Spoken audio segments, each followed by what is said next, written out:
तुमचं जे मत आहे ते उद्या मत तिथं आपण बंद करायचं त्या मशीन मध्ये.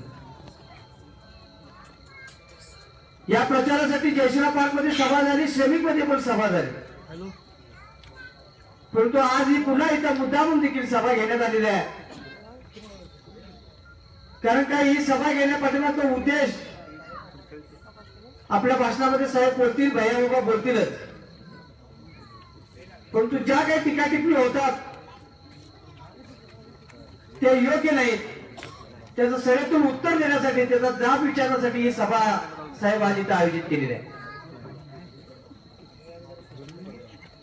साहेब तुम्ही सर्वांना याच्या अगोदर विरोधकांना बोलला होता की कोणत्याही सभेला टीका असू नये, आपण जे काय असेल ते विकास कामावर बोलू, मुद्देशीर बोलू, कुठं असं कधी कुठल्या कागद शहरातल्या सभेमध्ये घडलं नाही.